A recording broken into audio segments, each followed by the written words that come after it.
Welcome to the GreenPilled.network podcast. In September, GreenPill will be hosted by the Cartographers, a high context community of individuals and teams dedicated to advancing the Web3 grants ecosystem. They'll explore the Web3 grants ecosystem with topics ranging from novel funding mechanisms, grant councils, and governance to emerging trends like AI and direct to contract incentives. This series seeks to bridge theory and practice by examining real world examples and featuring discussions with those who are closest to the action. The next voice you hear will be Sav, who contributes at Gitcoin and founded the Cartographers. Sav will be hosting this entire season. And I think that it's going to be a great season because Sav brings deep experience in Web3 grants and capital allocation. I'm excited for you to hear some of the perspectives from him and his guests. Without further ado, the next voice you will hear is Sav. Enjoy.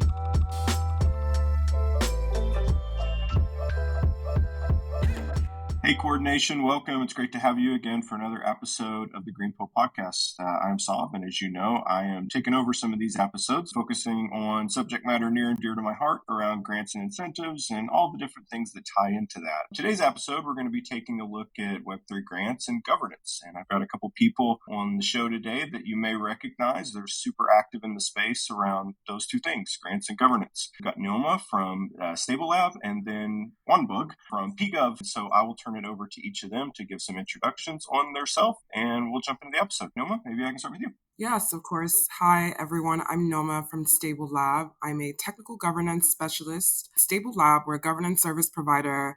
We support over 25 DAOs on Ethereum L1 and L2 with everything from professional delegation, active participation, framework optimizations, data-driven governance, and we also do a lot of work on grant programs and incentive designs, which is pretty aligned with the theme of this episode. My background actually started more on the speculative angle, but I got introduced to DAOs early 2021 as a means of participating in decentralized work. My background is in computer engineering and some product work on the side. So I started contributing to DAOs like Index Coop. I started contributing to a bunch of Solana DAOs as well. That was how I got connected to actually a lot of the people that I work with today. So it's a little far off from what I was initially doing when I joined the space, but I think everything came together really nicely. And with DAOs, they all have really unique and specific needs. So a wide range of skill sets typically apply. And yeah, I'm glad that I found myself here enjoying all the DAO drama. Totally. It's always fun for sure. Appreciate the introduction there. Juanbug, I'll turn it over to you. Hey everyone. So I'm Juanbug on the forums, part of PGov. I guess, similarly realms, I started in crypto, sort of not really anticipating going anywhere with it. Was in school getting a finance degree along the traditional banking and private equity route. I think I got really interested through governance and the space as a whole through our school's blockchain club, where I led Penn Blockchain's governance arm for about 2 years. And then recently, for about almost 2 years now as well, have led PGov, which, very similarly to Stable Lab, we're involved in over a dozen DAOs across L1, L2s and different DeFi blue chip protocols. I think more specifically, we've been focusing on different committees and councils within these DAOs, and currently our main focuses are Uniswap, Optimism, Compound, and Arbitrum. It ends up, I guess, just working out that a lot of these DAOs have pretty active governance ecosystems right now. And on some of these, we sit on a few grant councils, and so have decent exposure, and then also have applied for quite a few of grants for ourselves in the past. Thank you so much for having us on this podcast today, Kevin. Yeah, absolutely. Absolutely. So this episode, as I mentioned, will be around grants and governance. And really, we want to jump into, delegates and DAO stakeholders, the impacts they have on grants programs, how we manage and kind of balance community input with expert oversight, really looking into transparency and accountability around grant allocation, and then get the guest thoughts on any future trends and approaches we might see in kind of governance around, DAOs and grant programs as we go forward. So I think as we start, let's jump into kind of like the relationship between grants and governance. For anyone that's, paying attention to DAOs today, so much work happens in the governance forums, and, people are having active discussions, lively discord, we might say, talking about different topics. And, so many of those topics revolve around growth. How do we grow these ecosystems? How do we place our bets in the right places that is going to drive the right types of growth? And so governance is very, active in those realms. Obviously, grants and incentive programs are a primary method that we use to drive growth. And so, in my mind, I see grants as or governance as a place where, in some ways, the functions of that can precede these grant programs and incentive programs, and building structure around them, building kind of like the desired outcomes that are wanted, getting consensus from all the major stakeholders, and then implementing, the systems that and the programs that then will go and kind of manage to, allocate incentives and grants, and hopefully that drives the right type of growth we want to see in the ecosystem. So as we look at that, I want to start off by maybe turning it over to you, Nneoma, and kind of ask a little bit about the emergence of professional delegates in this mix, how you've seen that evolution over time. Obviously, Stable Lab does a lot of work that way. And how do you look at, through the lens with your partners in terms of balancing, when the objectives from these DAOs are to drive growth in their ecosystem, how does Stable Lab partner with them in that? And ultimately, how have you seen, grants and incentive programs help to enable those types of things? Absolutely. In the realm of delegation in general, I think one existential problem with DAOs has always been sustaining a high level of participation. And I don't think that's limited to DAO governance. I think that's with any sort of like participatory system. So I think governance is a 24/7 job, especially in crypto, balancing the need for consistent feedback around different metrics of the protocol, different decisions that need to be made that affect the community, the protocol, and all the stakeholders in the ecosystem. And as DAOs have continued to grow and mature, we see that not everyone has the expertise required, has the bandwidth, or even the interest in consistently participating in governance. And that's where delegates come into play as high context members of the DAO that are entrusted with the power from token holders to actually represent them in the voting process and the discussion process and so on. Stable Lab has taken this a step further by professionalizing the role, by making sure that there is a set of roles and responsibilities that we follow as delegates. For one is active participation. So making sure that we maintain high record of voting, of participating in discussions, joining calls, and so on. We also take it a step further by making sure that our inputs into these discussions are research backed. So our team is very diverse in terms of experience, and we typically get assigned to support the DAOs that are well aligned with our interests and experience. For example, like I said earlier on, my background is a bit more technical, so I take on more of the technically inclined projects for Stable Lab. And so it's really interesting to see this advent of professional delegation.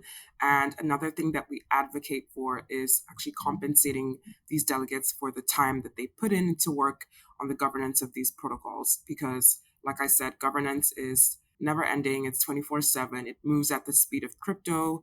Delegates are taking on really crucial roles in the ecosystem, acting as a filtering function for potentially malicious proposals that can come and affect the way the protocol functions and affect the ecosystem as a whole. So I think delegates are really important in affecting top line metrics for DAOs like growth, like security, and we figured they deserve to get compensated for their time. So that's sort of where we are as it relates to grant and incentive programs. I also think that because delegates are high context members of these DAOs, they also take it a step further than just voting on proposals and just, writing responses to forum posts by actually joining these accountability bodies for the grant programs that the DAO wants to undertake and being able to, as a high context member, make these decisions as to where the allocation should go from the treasury, what projects are worth supporting, because I think they have a unique vantage point that helps them make these informed decisions. So yeah, I hope that answered your question. No, totally. That was a great rundown. Juanbug, maybe over to you. Maybe tell us a little bit about, PGov, the entity that you work with, and how you look through the lens of some of those same things as a delegate. Thinking through what growth looks like for these protocols that you help to support, and what your role has been in that. From a governance perspective. Yeah, I think background, like being around maybe like 4 years or so ago, like when governance was first, like I guess things started, it's really interesting to see the growth of, governance becoming, both school clubs and professional delegations and delegates over the last 4 years. I would say like 4 years ago when we were just first started getting with Compound and Uniswap, I think those were the two, like through Andreessen's like initial school cohort. I think they did like Penn Blockchain and Blockchain at Berkeley. I think that was like a really interesting landscape. It was very nascent. It was much different from what it is now, right? And within a quick couple years, every different organizations have sprung up, different structures, and a lot of different committee structures and everything. And so I think it would be really interesting to see where everything is in 2 years from now. With relation to PGov, I think one of our main things is just we want to be there for blue chips and for projects that we think have substantial growth in the future. All our bets are I guess, specifically siphon in a way that, or I guess section off in a way that, these projects are projects that we think will have significant growth in the future. And then as for, I guess, how do we structure professional governance and what sort of why? I think one of the main reasons was that, I personally am really passionate about governance. I think there's a lot of growth of it in the future. And I think this is a way to sort of structure it that, keeps us in for the ride, over the next couple of years as I guess, professional delegacy and professional governance, as well as sort of paid governance, becomes a more sort of, stabilized and I guess recognized thing. Right on. Yeah, and as that relates to grant programs and even incentive programs, you mentioned a couple names in there with Uniswap and Compound, and obviously they've had longstanding grants and incentive programs that have gone through some different iterations over time. Maybe give us some perspective on how you've seen that working with those groups over time, and maybe how you participated in some of those working groups or those committees to help to form the direction and implement those programs. Yeah, I think a lot of DAOs have seen a bunch of, I guess, growth over time when it comes to these grants. So, like, starting off at some of these DAOs, it was sort of just like a really unformalized thing. You'd have the core foundation or the core team sort of managing a smaller, I guess, treasury or small allocation. And then over time, it sort of gradually morphed into like a really, across most of these DAOs, like a really fledged out structure where I think, there is oftentimes elections as well as sort of governance oversight in the sense of everyone sort of reports to the community and sort of tells them everything about what's going on. I think optimism has a really good, I guess, model or interesting sort of approach on this where at the beginning it was a matter of you had, for they have different like seasons, right? And on like season one, it was a bunch of, I guess it was, in my opinion, it was all over the place. Everyone was sort of voting on everything, and you had people who generally sort of gave feedback and recommendations for where these grants went. And now, season six, you have, I guess, I want to say like 17 different reviewers across 4 or 5 different topics. You have specific, categories for audits, for super chain grants, and then you have different, I guess they call them, I guess, builders and growth, which basically just means like, are you funding a project that has incentives or are you funding a team to build something? And also part of a milestones and metrics committee to sort of follow up on all grants that are approved and make sure everything's in tip top shape. And when milestones are ready to go and funding is ready to be dispersed, making sure that all the milestones are there. So I think it's the TLDR, I guess, is just that, over the course of the last couple of years, like you see a lot of grant programs going from small sort of, workshops into like properly fledged teams where people have almost, made careers out of sort of leading and being on them. Absolutely. Noma, I'd be curious your perspectives on that too. I know Stable Lab has been kind of a key driver behind some of the larger incentive programs that are out there. I know that your, team helped to steward kind of the LTIP and some of the work there. There's other, incentive and grant programs I know that Stable Labs participated in.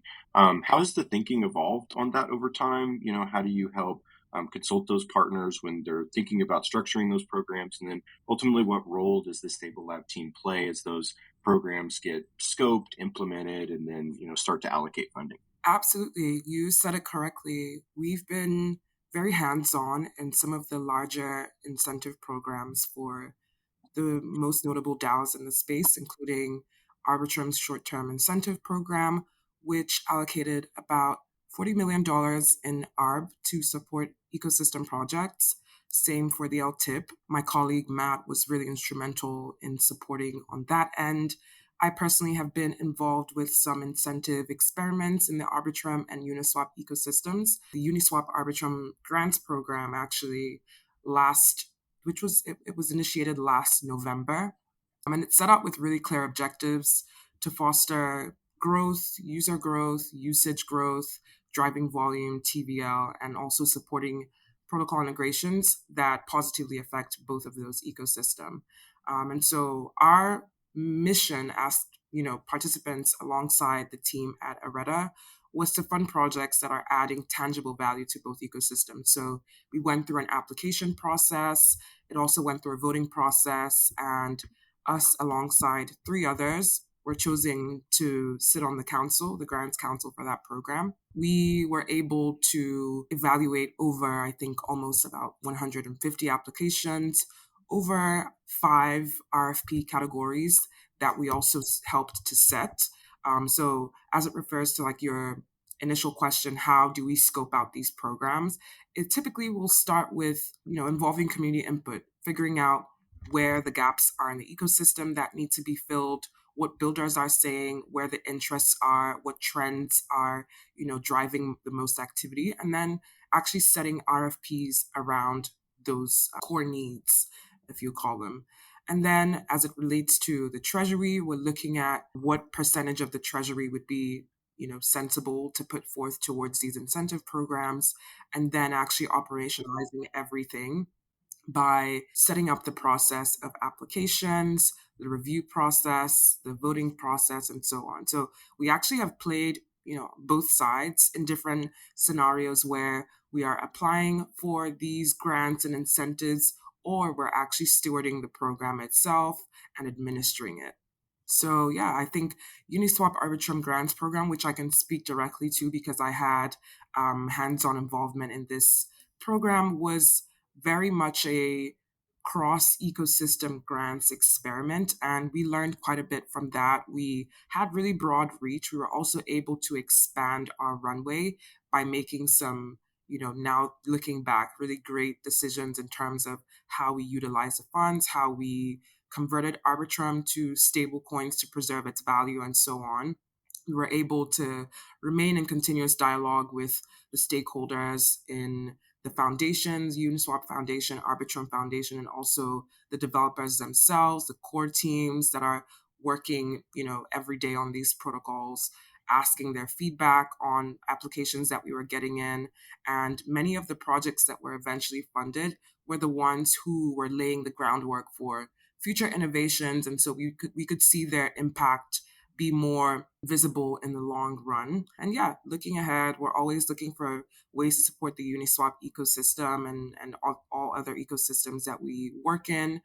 We have made recommendations. For example, you probably know that certain DAOs receive token airdrops from other DAOs and are constantly looking for ways to utilize that. So that's another way that we help DAOs achieve growth, sustainable growth, by making these recommendations as to how they can utilize these funds. And then we also take it a step further, actually, with our flagship product Force, which is a governance intelligence platform. We are actually reflecting on the impact of these programs. So what I can say that looks like so far is, or the reason actually behind this product is, I think so far governance has been a pretty subjective game, and many people are actually just going off of assumptions as to how these incentive programs are actually impacting the protocol, are impacting their top line metrics.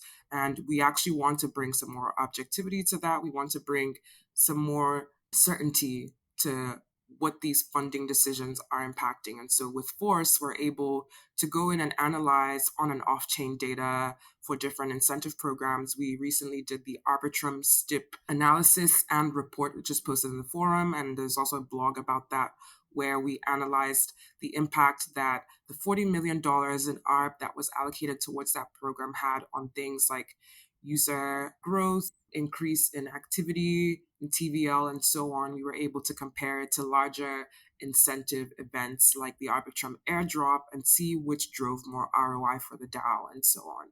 So yeah, I think we take a very holistic approach to participating in these incentive programs, from really scoping them out, thinking through what the best decisions to be made are thinking about, the best people to chair some of these councils and advising on some of that, and then actually administering the program and seeing it to the end, and then the reporting aspect and analysis. Yeah, I love that. You touched on a lot of different, themes in there, and some of those are even episodes that we've hosted this season around some of that. We had Bernard from Moretta on earlier this season to touch on grants as a service. Very familiar with their work with UAGP, and they've done a great job there for sure. And it's been really cool to see the progress and more of the proliferation of these types of service providers that are looking to take on some or all of the function of grant programs. You also touched on this concept of what I call downstream grant programs, right? It's something that we're seeing in Optimism. We did an episode on that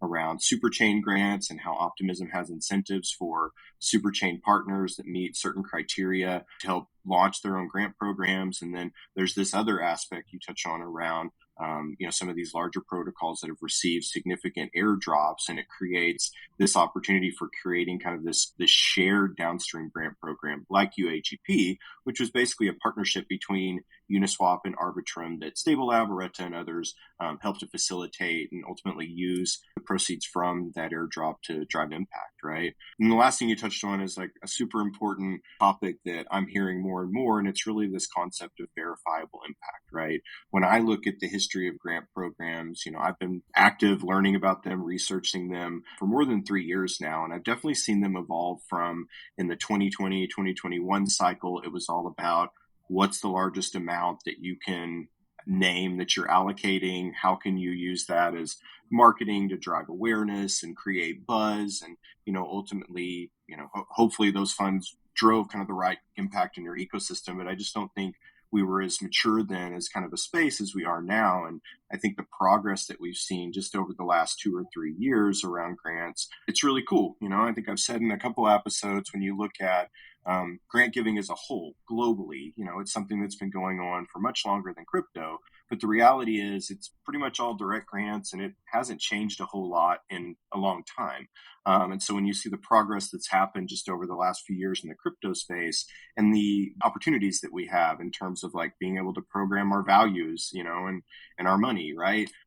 Being able to look at verifiable metrics on chain, and, being able to program different types of funding mechanisms and have those align, to these on-chain aspects and, the impact. I think we're going to see, more and more of that. And you touched on, with Force, I think it was a great move by Stable Lab, taking a look at how you start to harness some of those metrics that are on-chain and verifiable, tie those back to the incentives that were given. And ultimately, I think that's going to shape a lot of how the Arbitrum incentives move forward, right? As we look at the incentives detox and some of the work happening there, as they paint a vision for the future, what I'm hearing through those talks is they want more verifiable impact, and they want more on-chain metrics that tie back to the outcomes that they desire for the incentives, that were given. So with that, I would say, Juanbug, I'm kind of curious your thoughts on this concept of verifiable impact, right? As a key delegate, you've worked in this space for a long time. Have you seen that evolution, of programs? How are you seeing the protocols and, teams that you work with thinking about this concept of impact and how we align incentives to that? So yeah, maybe if that's something that you're seeing as a trend right now, or in more of the DAOs that you work with, how does that look to you? Yeah, I think you brought up Arbitrum, which is a really good example of this. Starting off from the past, I think Arbitrum had a mass decentralization sort of vision, and with that, you had a bunch of service providers. You had a bunch of people coming to the forums and proposing sort of various different sides of, I guess, allocations for themselves or entities that they work with. And I think you got to a point where specifically with grants, there's I think there still is, but like there's over half a dozen different grant programs that are running. You have different initiatives through quite a few different people in the DAO, and it got to a point where it was like, hey, like how much of this sort of funding can we sort of sustain to keep Arbitrum maybe as a whole, keep the ship upright, before you get to a point where everyone just sort of consistently dumping the token, and token price only falls down, and you get a sort of death spiral in that sense. And you sort of saw it happen, right? Like the second the market sort of took a dump, you had the ARB token go from, I want to say like over $2 to just around half a dollar, down 75% in the course of a few, short months. And it got to a point where it was, the DAO was like, all right, let's take a chill pill here. You had a detox proposal that got passed, and pretty much for the time being, like, the DAO is taking a stance of, let's put a hold on these different, grant programs, let's put a hold on what's going on and sort of reassess, right? And I think that is needed. And I think it's needed in every DAO, sort of being able to sort of assess the impact of specific grants that, you apply for and that you allocate for. And then from there, redeciding if a grant program in the current form is what you even want to do as a whole.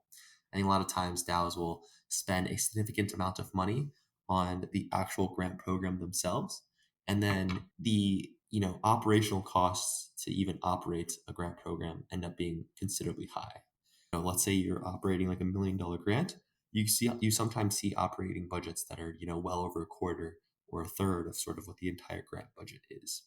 And then on top of that, you oftentimes have this mandate to sort of give out money, and so you're sort of giving money to like these suboptimal grant programs, in my opinion, just to sort of meet that mandate of reaching the whatever budget spend you need to justify maybe the same budget for a renewal, or to justify the same budget for the next season, and to sort of show your worth of how much money you've distributed.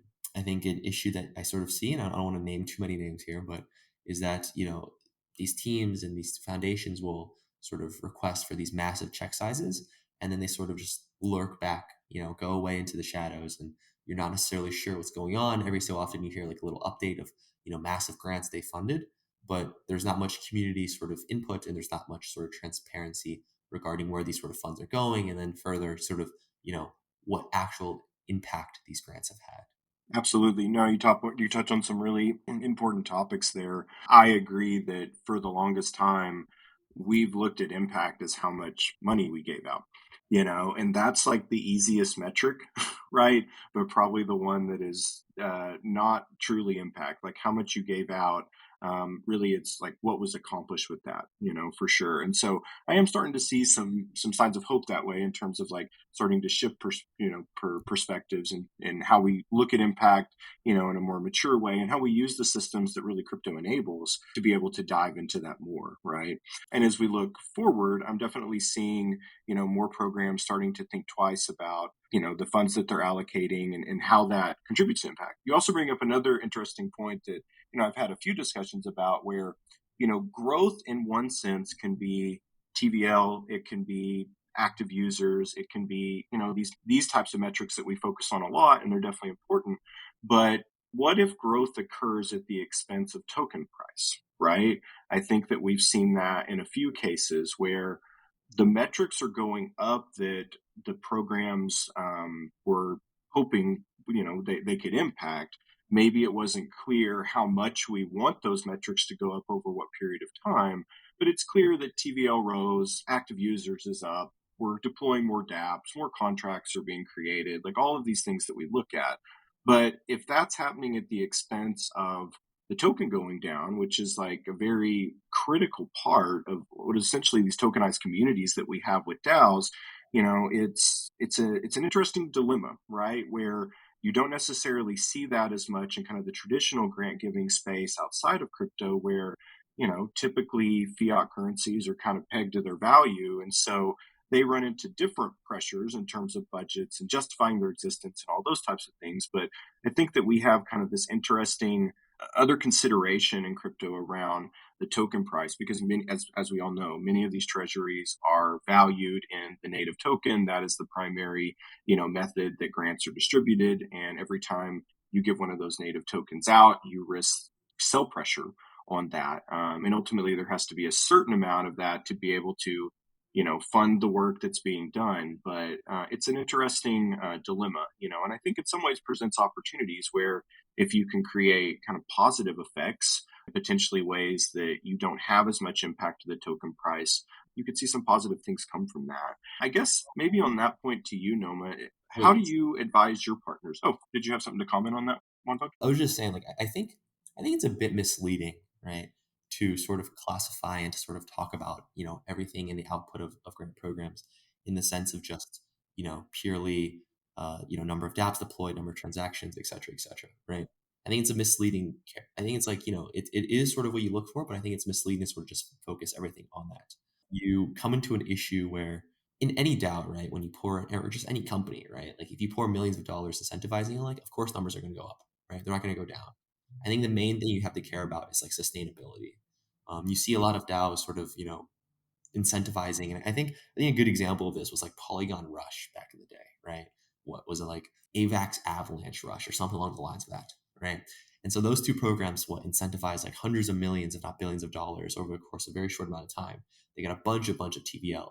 And then the second those rewards sort of, stopped, right? Everything sort of moved off chain gradually. And so I think Arbitrum's in a spot, right, where, there's a lot of activity and there's a lot of growth already naturally. Incentivizing the hell out of, people sort of doing any sort of on-chain action creates a very PvP environment where people sort of just, picking off yield from one another.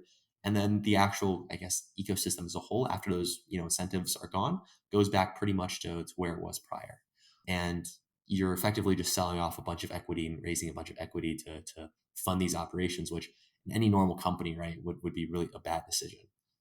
I think you basically just come to an issue where the token holders aren't necessarily aligned with the equity and with the, I guess, growth of the company as a whole, because they have no sort of financial alignment. And I think that is probably even a bigger question than sort of just, how can grant programs incentivize people to do what they want to do.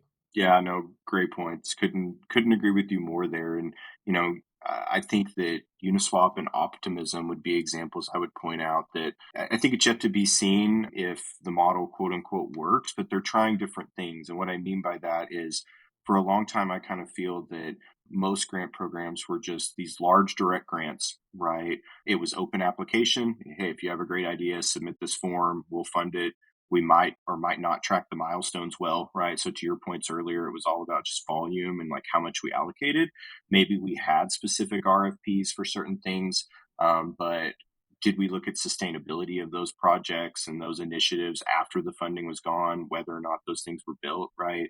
And so I'm seeing a pivot where if you look at Uniswap, their main Uniswap Foundation grant program has really focused more on these larger service agreements, placing bigger bets. And so far, if you look at all the information they're putting out there, like some of those bigger bets are starting to pay off, right, in terms of the types of projects they're funding. And then they're being strategic about maybe smaller downstream programs. UAGP could be an example of that. Some of the work they've done around like the analytics bounties, I know that they're thinking about hooks and how they incentivize that, and then you contrast that with like Optimism, right, who obviously I sit on the Optimism Grants Council, and a lot of what, we focus on is direct grants that have a pretty, strict vetting process that, once they get through that process, we allocate based on the missions and intents, and, try and be as intentional about the metrics and things that we want to see, from those over time. And then you also see retro funding and, the Sunnies and like some of these other, experiments that are being tried, that some of them are gaining pretty significant traction. And so, in my mind, like, I think that's part of the opportunity we have in crypto is, again, we have like these on-chain verifiable, the possibility of like these on-chain verifiable metrics and ways that we can tie incentives to that and even adjust the funding mechanisms, right? So it becomes more objective, right, versus subjective is how, those are given out. Nneoma, I'd be curious your thoughts on this topic, right? I mean, I think, Juanbug brings up some really good points around how do you balance, sell pressure, the token price, like all of these things versus, growth. How is that something that Stable Lab thinks through when, working with your partners? Yeah, absolutely. I think that is also another existential problem of the current model of grants.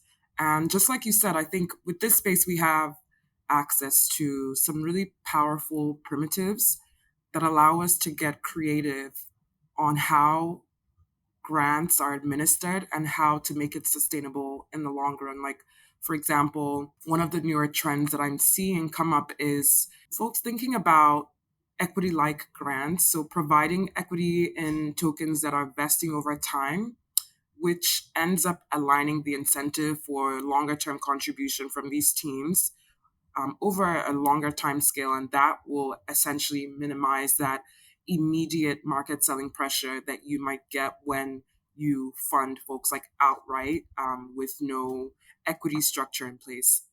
Another thing that I think is really interesting that people are thinking about and we've been talking about internally is potential like for revenue sharing or like buyback from generated value from projects. So implementing some systems where, for example, a project is funded and then the revenue that they get after development takes place and they're achieving some transaction fees, some success in like transaction fees, product revenues, so on, and those are used to potentially buy back tokens from the market or just directly contribute to the treasury. So I'm starting to see a lot more creativity and more utility around these primitives that we have access to think in the longer term about how, when we're doing incentives, let's not make sure it's all vanity metrics, and that after the program it's not just going to fall back to pre-incentive numbers.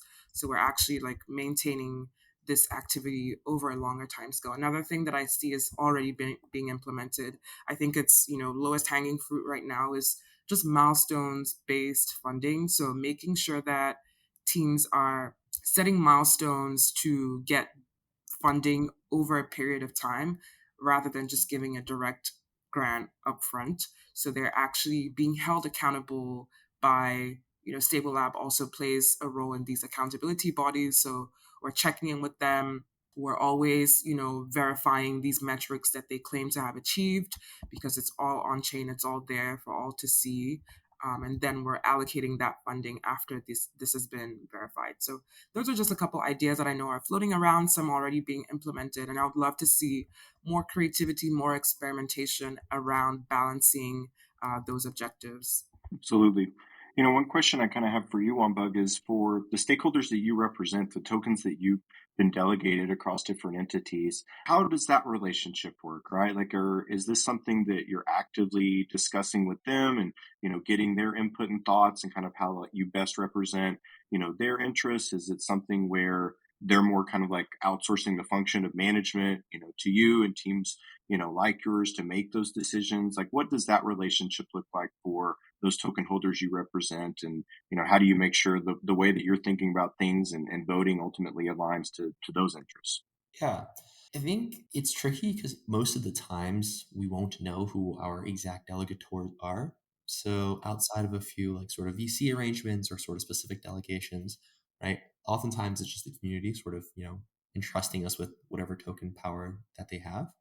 And so it becomes, often a conglomeration of, hundreds, if not thousands of different, I'm sure individualized viewpoints.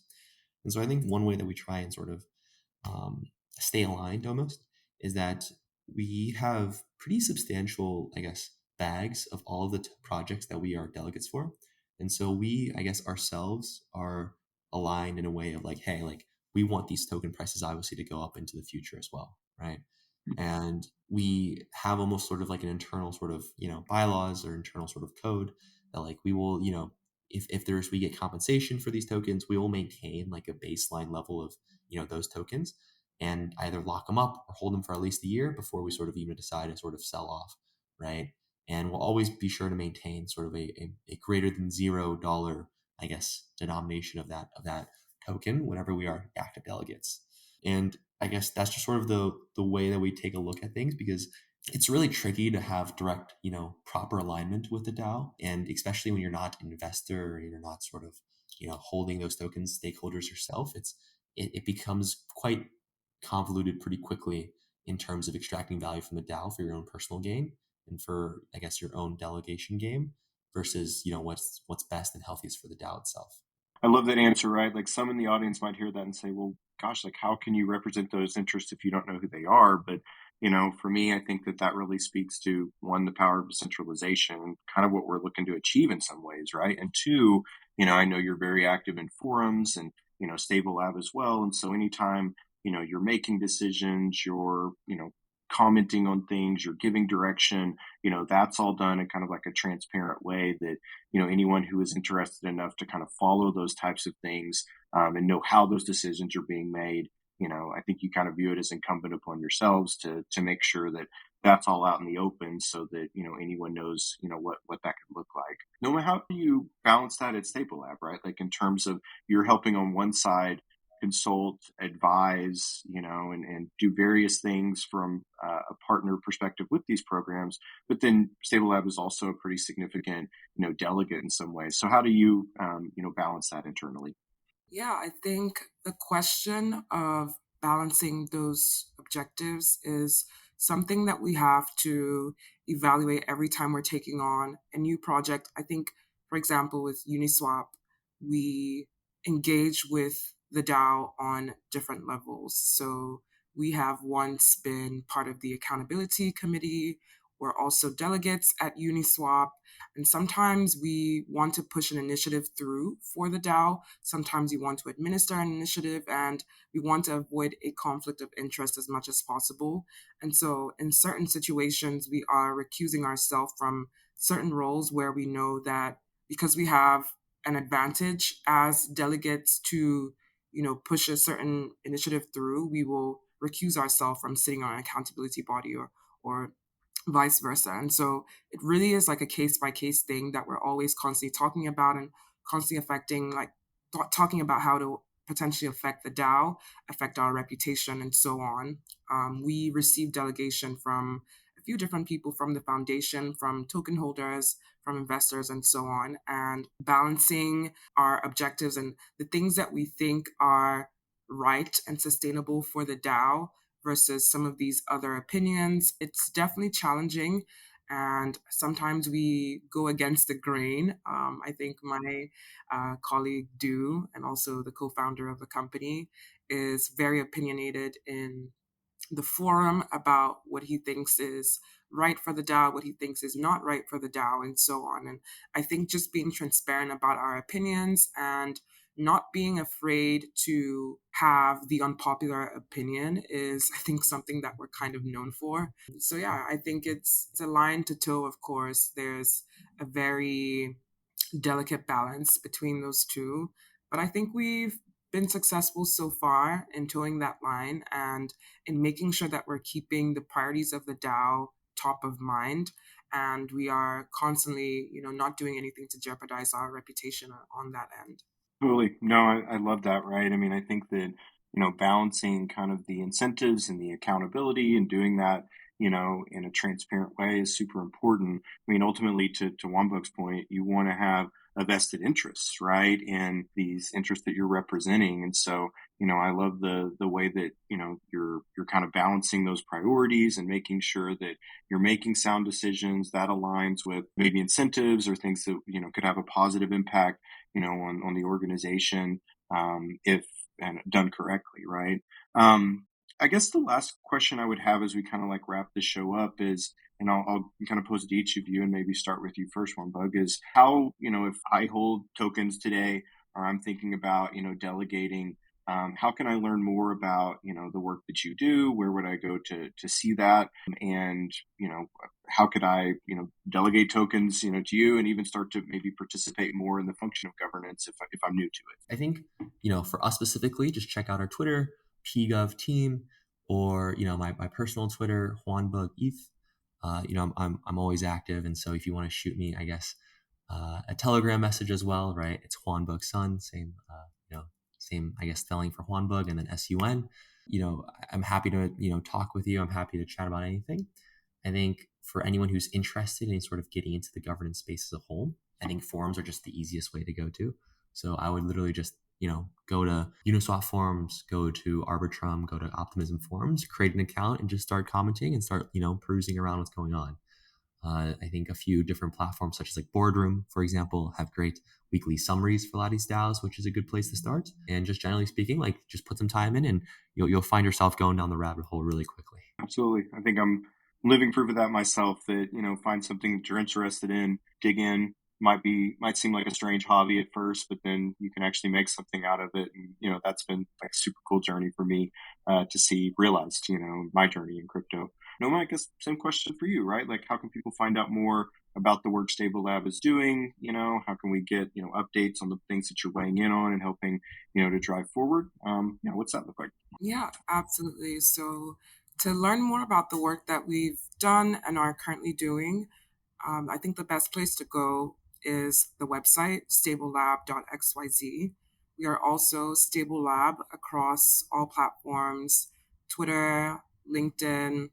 You will also find me on Twitter at NneomaCK.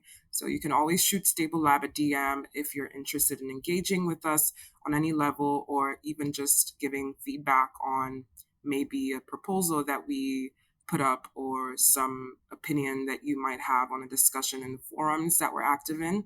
And not much different from what Juanbug said about how to get started with contributing. I think it's just a matter of figuring out what you're interested in. If there's a protocol that maybe you transact on the most and you're interested in getting down to the nitty gritty of how things work and where these decisions originate from, then the forum is always a great place to start. I think active users of protocols would be really great to have more of in these governance forums, because I think they also have unique and interesting points of view on decision making.